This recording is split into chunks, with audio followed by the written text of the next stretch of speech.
Salut, la version 4.26 d'Unreal Engine vient de sortir, ou en tout cas dans sa preview numéro 3, et c'est ce qui nous intéresse, parce que justement il y a un plugin qui vient d'être mis disponible à l'intérieur de cette preview 3, qui est le plugin d'eau, le plugin Water en anglais, qui va nous permettre de pouvoir, comme vous le voyez déjà sur mon écran, de pouvoir gérer des océans, gérer des rivières, gérer des lacs, gérer des îles également qui vont sortir comme ça de l'océan de façon extrêmement simplifiée, et bien entendu d'avoir également le résultat comme on est en train de le voir ici, qui est le fruit de quelques heures passées sur ma chaîne Twitch. N'hésitez pas à nous rejoindre, vous avez la description en lien de la vidéo, sur laquelle donc pendant lesquelles j'ai créé ce landscape.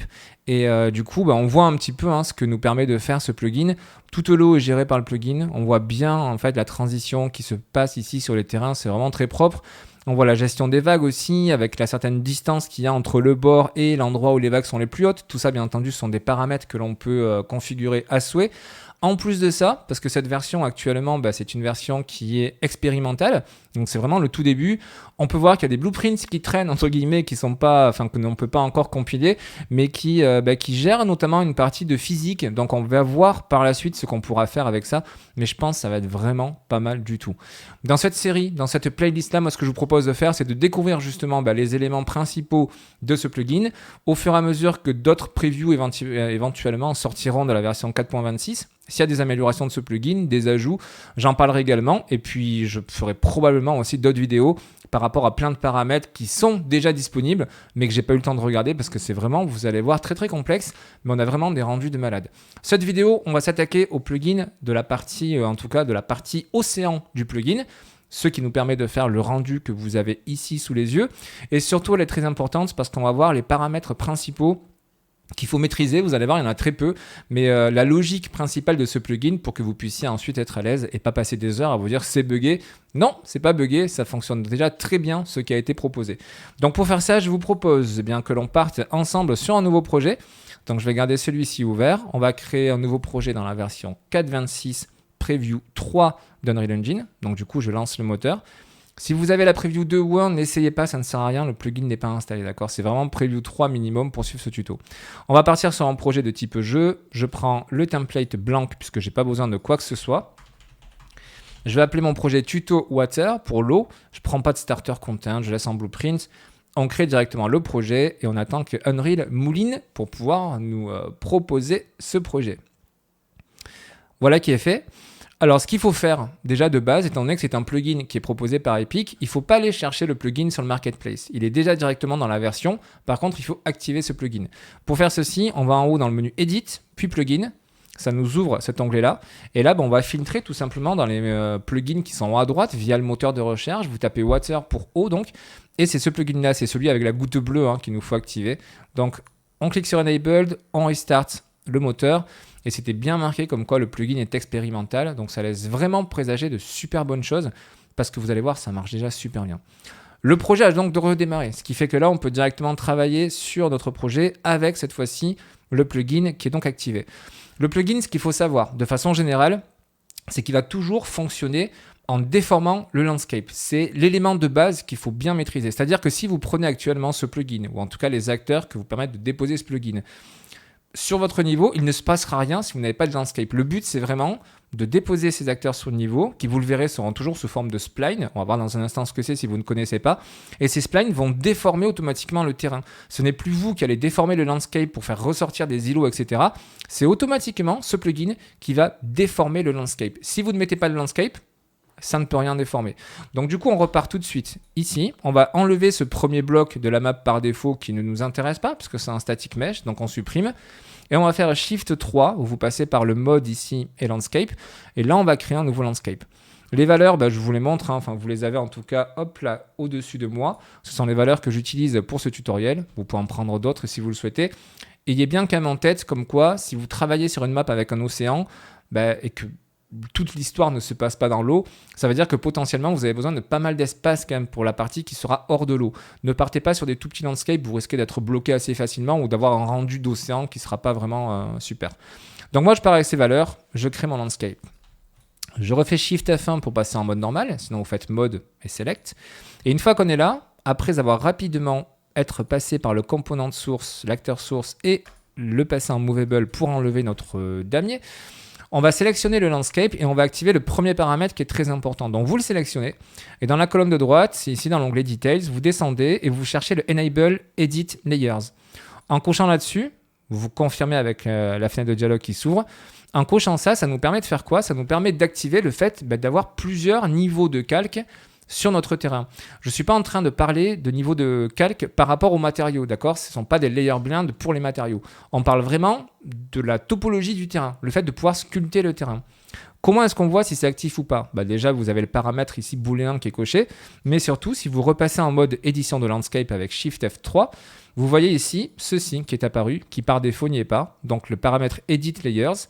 Et vous voyez que pour l'instant, le calque, on n'en a qu'un, qui est le calque de notre landscape. On va voir dans un instant, je ne vous en dis pas plus pour l'instant, mais vous verrez dans quelques minutes pourquoi c'est important de passer justement et de comprendre ce fonctionnement de layer. Donc ça, c'était la partie principale. Je fais Shift F1 pour revenir sur ma map normale. C'est le paramètre qu'il faut activer de base pour que votre plugin puisse modeler justement votre landscape. Ensuite, je vais prendre un petit peu d'altitude par rapport à toute ma map et on va aller chercher le contenu de ce plugin justement. Donc dans la colonne de gauche, on va filtrer, on va taper water pour eau et donc vous voyez tout ceci, ce sont les éléments qui nous sont proposés grâce à ce fameux plugin. Dans cette playlist, nous on va s'attaquer à cela, la rivière, l'océan, le lac et l'île. Ce sont donc des éléments si vous voulez qui sont prédéfinis, qui permettent, comme je vous l'ai dit, de sculpter le terrain pour faire ressortir une île, pour mettre le landscape sous le niveau de l'océan et rajouter de l'eau, etc. Sachant qu'à chaque fois qu'on va utiliser un de ces éléments-là, automatiquement, ça va nous créer ceci. Le Brush Manager, le Mesh Actor, etc. Ce sont en fait des acteurs qui vont automatiquement se mettre dans notre level. C'est Unreal qui fait ça pour nous, quand on est en mode prédéfini, avec ces templates, on va dire là. Et c'est ce qui va justement travailler à notre place en fait. C'est ce qui va venir sculpter le terrain automatiquement en fonction de là où on place nos splines. Donc on va prendre, nous dans cette vidéo, l'exemple de l'océan. On prend l'océan ici, on le fait glisser sur la map et vous voyez qu'ici on a notre spline, donc cette courbe blanche qui apparaît à l'écran. Quand on va relâcher, l'océan va se mettre en place et notre landscape va automatiquement être sculpté pour qu'il y ait juste la partie qui est à l'intérieur de ce spline qui ressorte du niveau de l'océan. Je relâche. Vous voyez qu'automatiquement, notre landscape donc, est passé sous l'eau. Il a été déformé pour faire ressortir uniquement la partie qu'il y avait autour de ce spline. Pour bien vous montrer que le terrain a été déformé, quand on passe sous l'eau, vous voyez que le terrain, ici, la déformation qu'il y a, c'était notre landscape de base. C'est Unreal qui a fait tout le travail. Et plus précisément, c'est ceci dans la colonne de droite. Si je viens déplier, hop là, ceci, on a cet élément qui est déposé, le Water Brush Manager. Et c'est lui qui, au fur et à mesure qu'on va déplacer cette portion, qu'on va modifier la forme, vous allez voir, on va le faire dans un instant, automatiquement la volée, il crée une texture et cette texture permet ensuite de modifier le landscape. C'est lui qui fait tout le travail à notre place. Pourquoi c'est super intéressant? Parce que ici, par exemple, on a déposé notre landscape comme ça, mais si finalement on se dit, il n'est pas bien positionné, je veux le placer ailleurs, on peut le prendre, on peut le déplacer et automatiquement, vous voyez que notre landscape, il est déformé à la volée par notre brush. C'est fou, parce qu'imaginez que si vous faisiez tout ça à la main, il faudrait prendre l'outil brush, vous créeriez votre île, entre guillemets, enfin votre paysage principal qui sortirait de l'eau, et si jamais vous vous dites, ah ouais, mais non, c'est pas bon, je fais comment? Soit vous rasez tout, vous déplacez, ou vous faites du copier, vous rajoutez des composantes à votre landscape pour pouvoir ensuite tricher, couper, enfin bon, ce serait un bazar pas possible. Là, maintenant, vous faites uniquement ça, et vous pouvez déplacer votre landscape à la volée. C'est juste top. En plus de ça, ce n'est pas tout. Comme c'est créé à partir d'un spline, ça veut dire que le spline, vous pouvez le modifier. Comment est-ce qu'on modifie un spline? Cette fameuse courbe comme ça. On vient sur un des points, vous voyez que par défaut, il y en a 4, ce sont les petits carrés.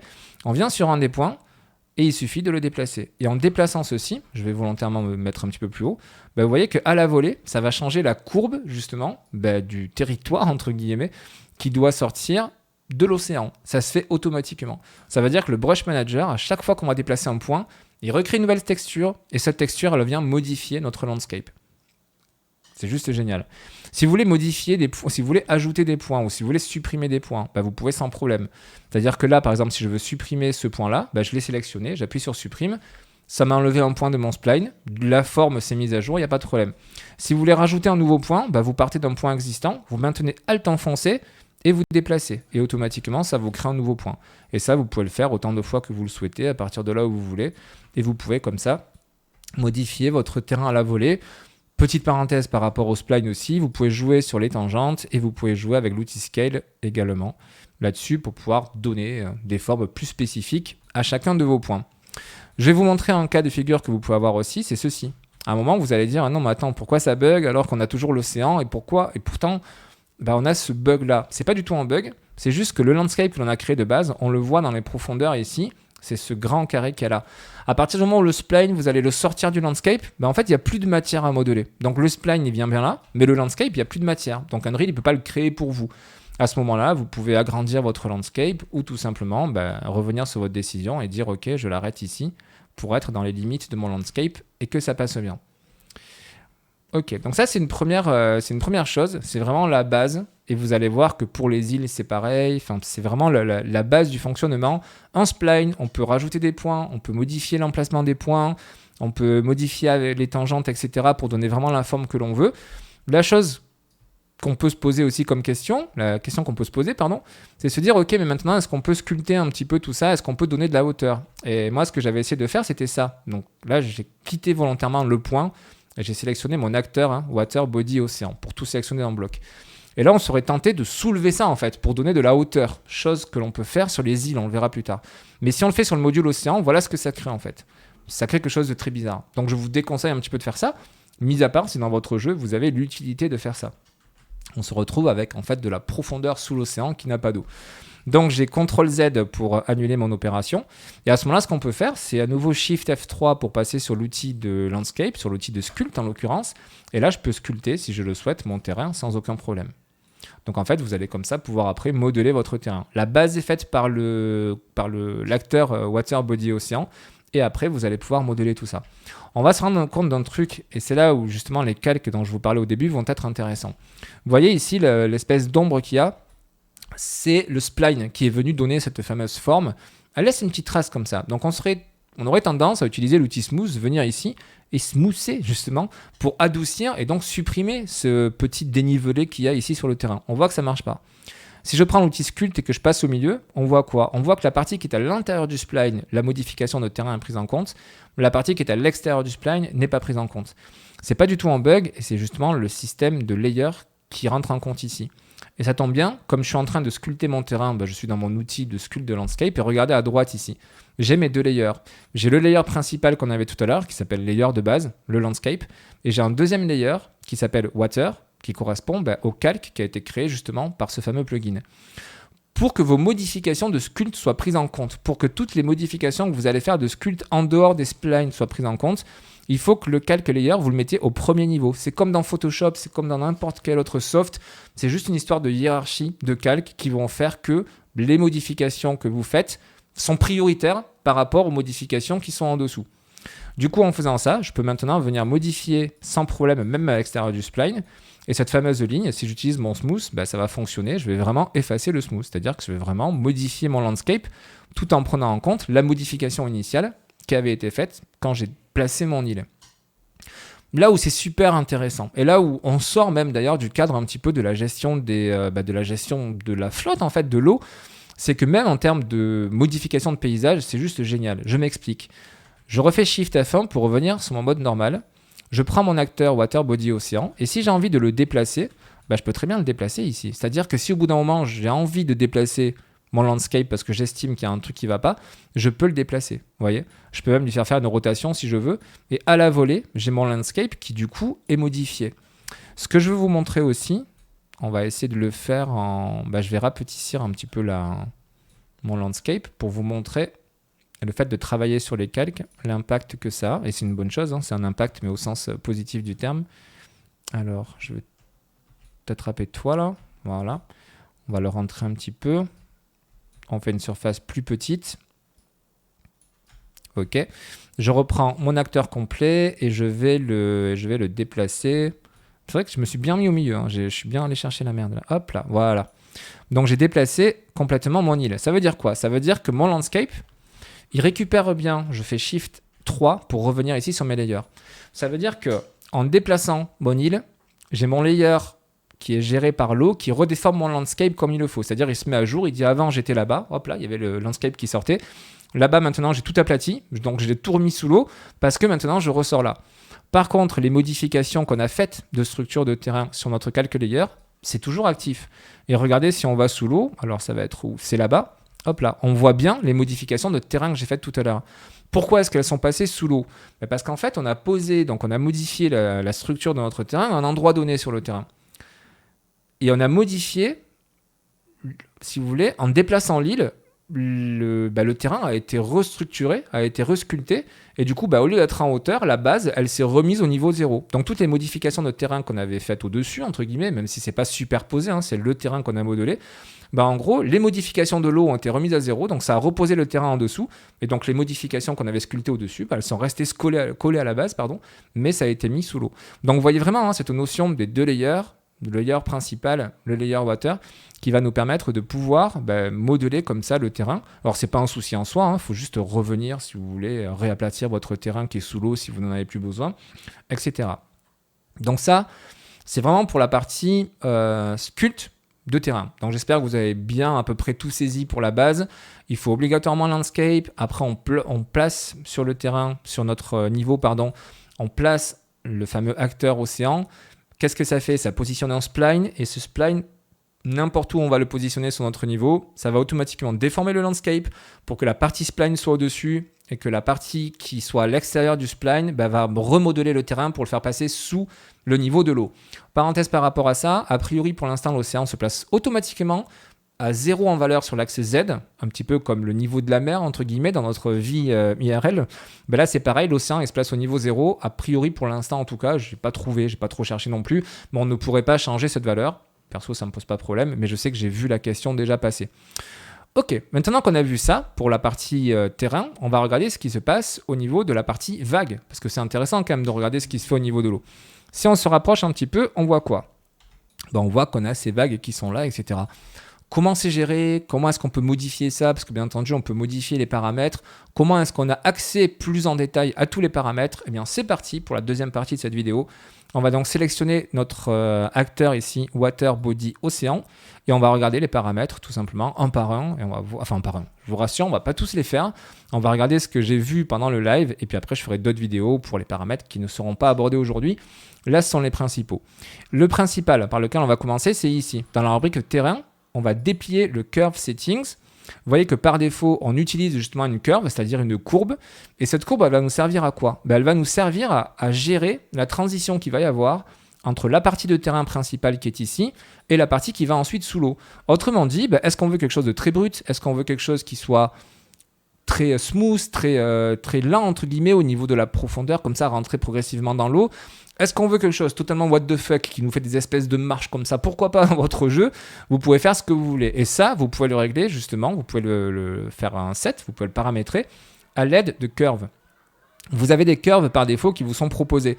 Par exemple, si je viens ici et que je prends le curve Water Body Island, celui-ci, il est extrêmement brut. Vous voyez qu'il y a une cassure comme ça qui se fait. On n'a plus du tout le côté smooth du terrain qu'on avait. C'est extrêmement cassé.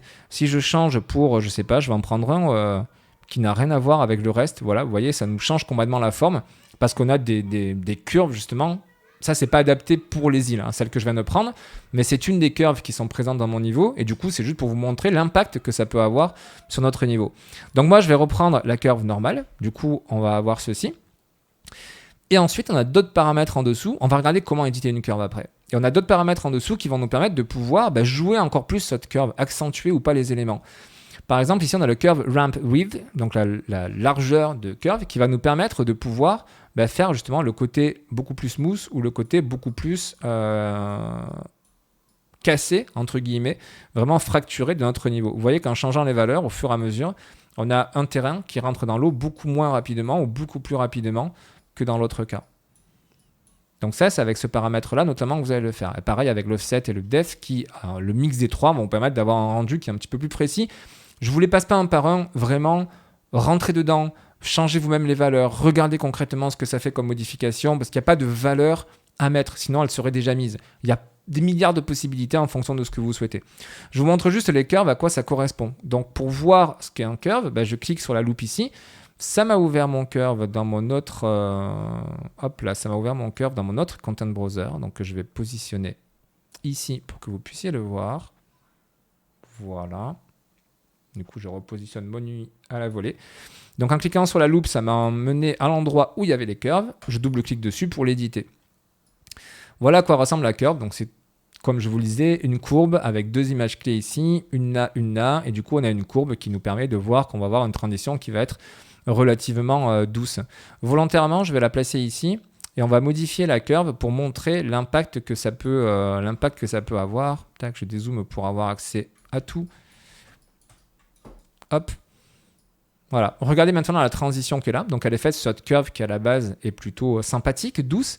Je vais prendre ma dernière image clé, je vais fortement la rapprocher de l'autre. Et vous voyez qu'en temps réel, on a justement cette transition qui va être beaucoup plus dure. Donc c'est ce que je vous disais tout à l'heure. Vous pouvez très bien en fait modifier les valeurs comme vous le souhaitez, mettre des valeurs qui soient très dures, des valeurs qui soient beaucoup moins dures. Vous pouvez faire des variations comme vous le souhaitez.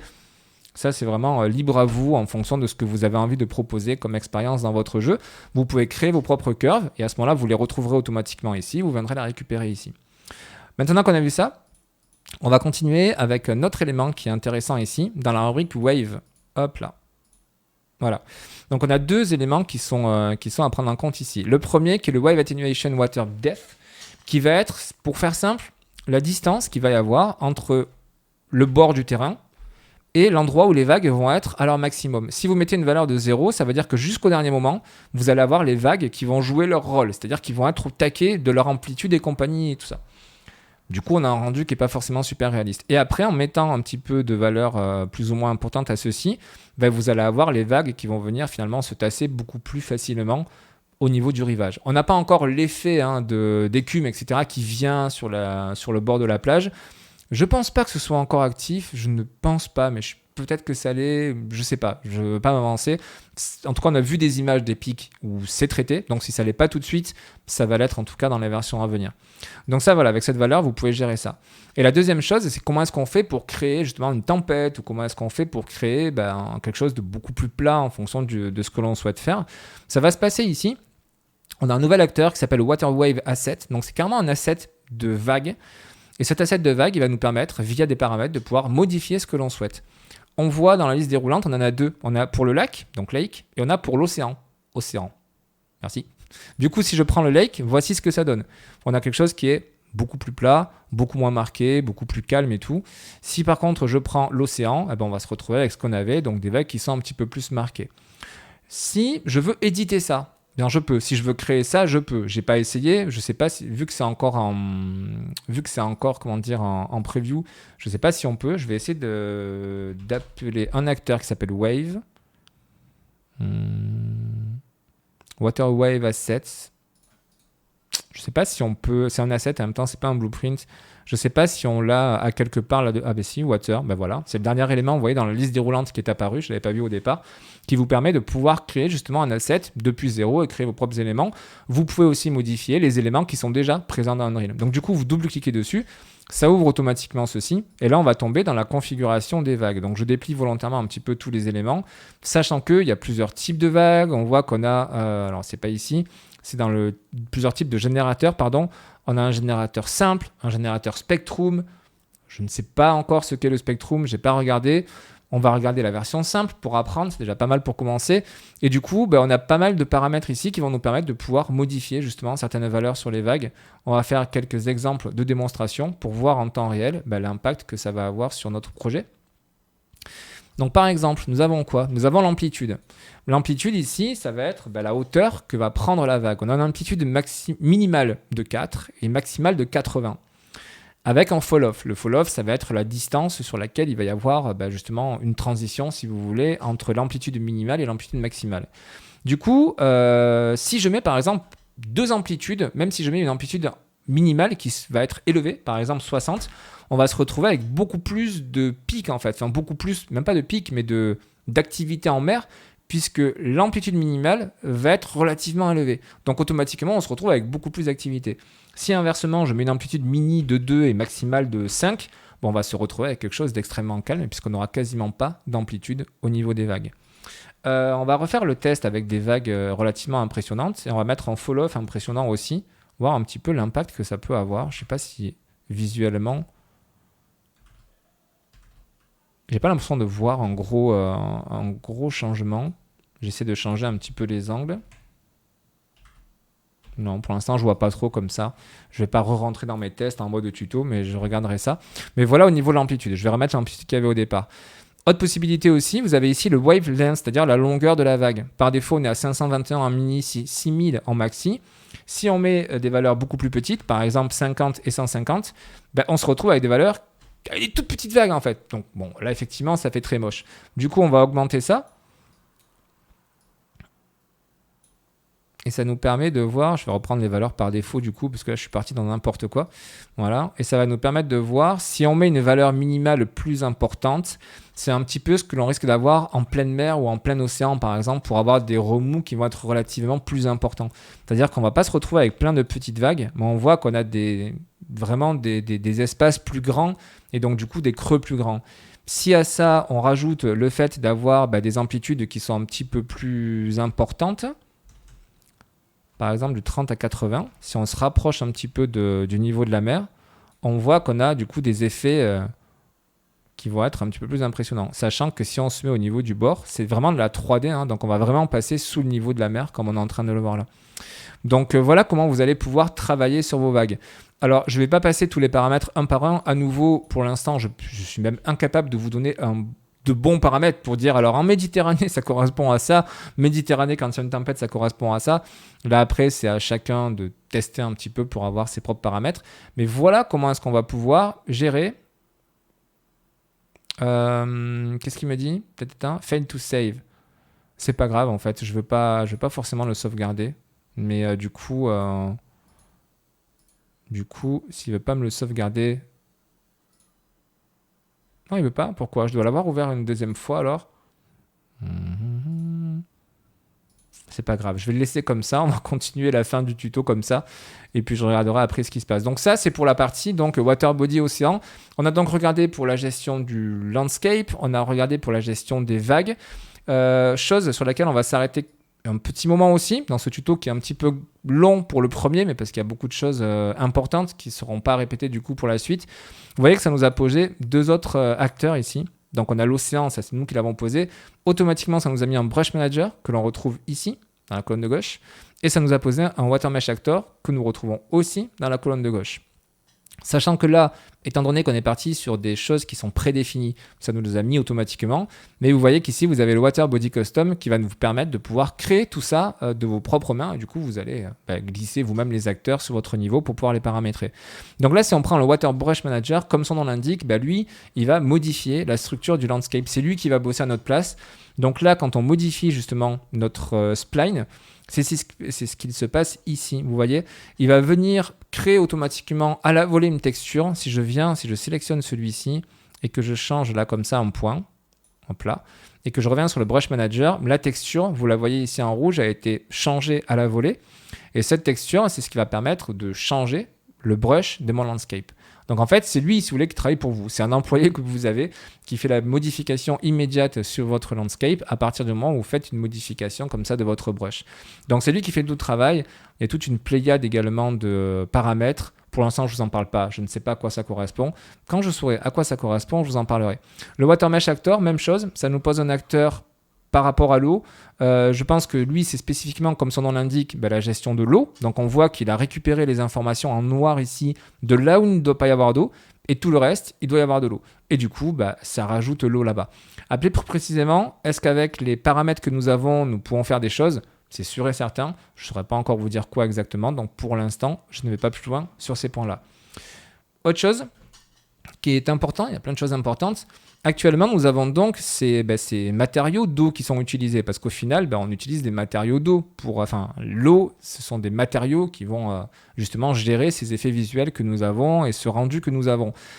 Là, les matériaux qui sont proposés par Epic sont très bons. On le voit, il y a une super qualité. Je vous rappelle ce que j'ai fait en démonstration qui est ici. On a vraiment un super bon rendu de ce qu'on peut avoir au final. Mais si vous le souhaitez, bien entendu, vous pouvez créer vos propres shaders après d'eau et pouvoir venir les renseigner en paramètres pour avoir vos propres couleurs, votre propre touche au niveau de l'eau, tout en utilisant tout ce que nous venons de voir pour la gestion des vagues, etc. Si ce n'est que ce seront vos propres matériaux qui vont donner votre petite identité graphique qui va venir là-dessus. Enfin, dernière chose, cette fois-ci je pense que c'est vraiment la dernière pour cette vidéo, c'est ceci. Quand on plonge dans l'eau comme ça, on voit que nous avons tout de suite un post-process qui s'active, c'est-à-dire le fait d'avoir la vision un petit peu altérée quand on est dans l'eau. On va revenir sur notre projet de tuto, donc c'est exactement pareil, quand on passe dans l'eau on a ça. Où se trouvent ces informations, comment ça se fait? Donc déjà, avant, comment ça se faisait? Avant, il fallait mettre un post-process qui se trouvait dans cette zone-là, et dans ce post-process, qui est, pour ceux qui ne savent pas, en gros, si vous voulez, sont, pour simplifier, des effets spéciaux que l'on peut mettre pour changer des valeurs au niveau de la caméra, pour ajouter un effet bleu, pour ajouter des choses comme ça. Eh bien, le post-process, là, maintenant, il est inclus directement dans le water body océan quand on va le mettre. À partir du moment où on a du volume d'eau, eh bien, sous le spline, automatiquement, on va rentrer, bim, ce post-process, il s'active. Et ce post-process, il est dans les composantes qui sont là. Donc, je vais descendre pour essayer de le retrouver. Le rendu que je vous disais ici au niveau des matériaux de l'eau, donc c'est là où on retrouve. Et ici, on a le Underwater Post-Process Settings. Donc, c'est là où on va retrouver le post-process qui est activé automatiquement quand on va dans l'eau. On voit qu'on peut le désactiver, par défaut l'activer. Si on le désactive, vous voyez que le rendu il est tout de suite beaucoup plus moche. En fait, le rendu, réellement, il n'y en a pas ici. C'est-à-dire que s'il n'y a pas de post-process, quand on passe sous l'eau, les vagues, elles sont là. Mais quand on passe sous l'eau, on passe sous l'eau, et d'accord, ok, mais ça, c'est le landscape de base. En activant le post-process, ça fait quoi? Ça va récupérer le matériau qui est juste au-dessus, l'Underwater Post-Process Material, et c'est dans le post-process, dans le matériau, de ce post-process, qu'il y a justement cet effet qui est généré. Si on double-clique dessus, on a accès à ce matériau. Je vous laisserai le regarder si vous en avez envie. Je n'ai pas forcément la motivation de vous le commenter maintenant, mais c'est via ce matériau, donc on va avoir le post-process avec la priorité, donc la possibilité de l'activer ou pas.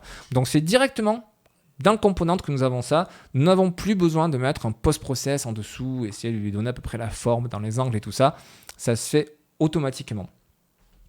Voilà ce que je pouvais vous dire sur cette première vidéo, sur ce premier plugin Water qui est disponible depuis cette version 3. Donc, je vais tourner tout de suite après les vidéos pour compléter la playlist. Donc, on va voir la vidéo sur les îles, on va voir la vidéo sur le lac, etc. Mais là, vous avez vraiment fait le plus dur. Les autres vont être beaucoup plus faciles à comprendre parce que la base est exactement la même. Et donc, on va juste venir compléter un petit peu cette base de connaissances avec les quelques spécificités pour chacun de ces éléments. N'hésitez pas, l'espace commentaire est là pour vous. Donc, si vous avez quelconque question, quelconque remarque, vous l'utilisez. Et puis, je vous dis à très bientôt pour la suite de la playlist. Ciao!